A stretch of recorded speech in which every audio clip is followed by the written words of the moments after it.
Welcome to Aunt Bee's Backyard Beehives.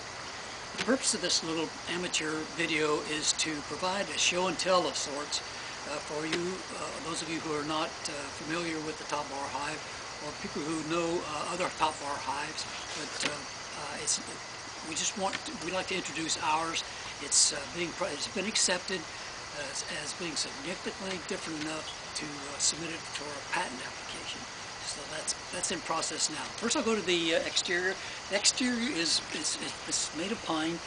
We mix warm beeswax and omega-3 flaxseed oil, cook them together for a while in a crock pot, let them cool down, put on cotton gloves, and each piece, as we cut it, we rub it thoroughly with rub it down into the wood to preserve it.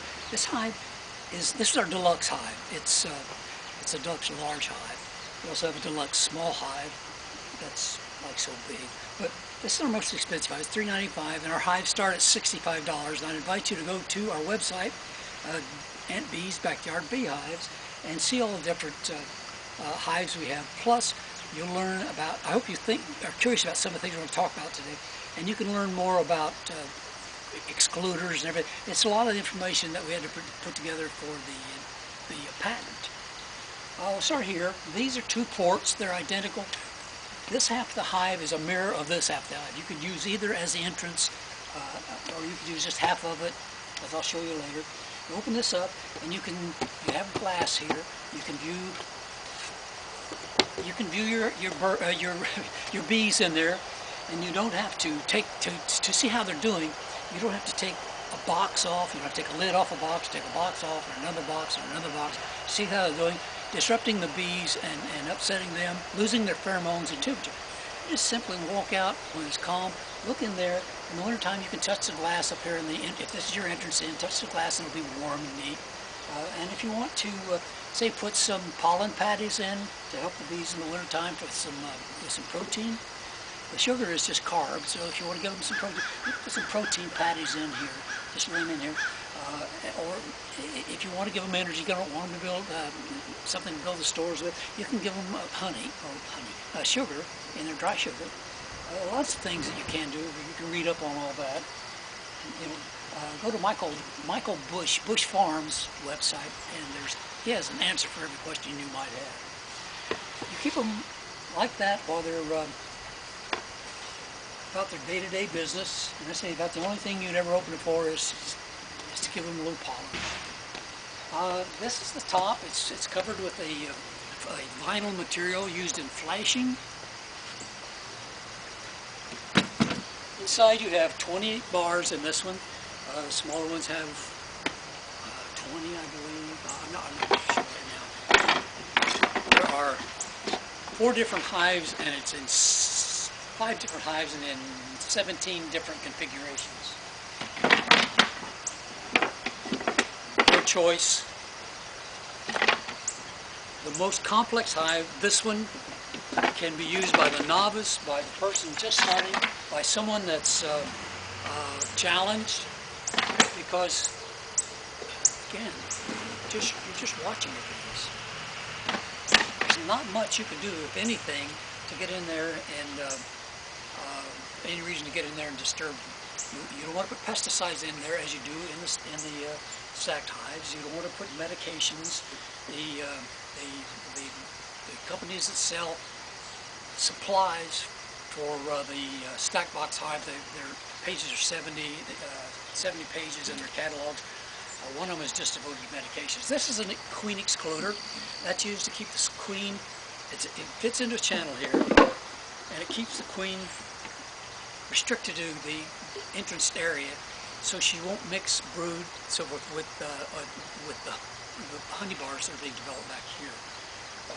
Left alone, she will do a little of that. She'll move back here a little, probably, but they will build. They have to build up the honey here for the winter feed. This is called a false back, and it goes in another channel here, and that separates it into 2 identical hives. That can be used to catch a swarm, put it in there, and start a new hive. Start it up, and then take those top bars that are in there, that will be now full of new brood and so on, and put it in another hive. or you could take bars out of another hive and put them in this half and start a new hive that way. But again, let me stress, these are options. You can get this hive or any of our hives and put your bees in it, feed them a little while, and walk away.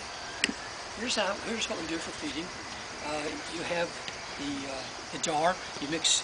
We want to feed just a little after you put the bees in. Maybe sometimes in the early fall, late fall, or early spring, depending on the climate, depending on where you live, and so forth.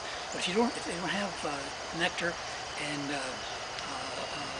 pollen, and it's warm enough for them to be moving around to be building comb and so forth, they're not clustered around the queen at this time.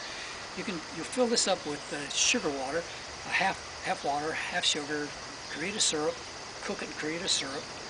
You've got these little droplets on here. You fill this up with the syrup. The little droplets here where they form little drops on it, the little holes, and it goes into this cypress entrance feeder.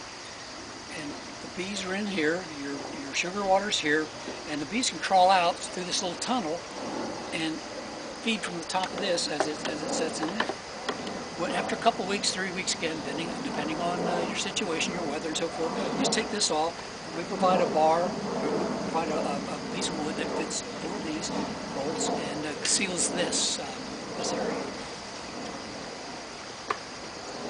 This is the entrance. You start off with one because the bees are acclimating to their new home. They're starting to build comb and so forth. So this gives them less space to defend against other things that might try to be getting in there, wasps, anything that might try to get in there and steal the honey. Well, after they're strong, after they start eating, doing well, building pollen, they're stronger. You can open up, in fact, you need to open up as it gets warmer, open up these two to allow more ventilation, give them greater access in and out, because they will be covering this whole end of your hive when they're really working during the warm weather. It's very, very interesting to watch them. At night you go out, and sometimes they can't even all get in, or they don't care to get in. I don't know which is which. Probably has to do with the temperature inside the hive too. But they will beard out here, it's called. Real quick, I'll look in the inside.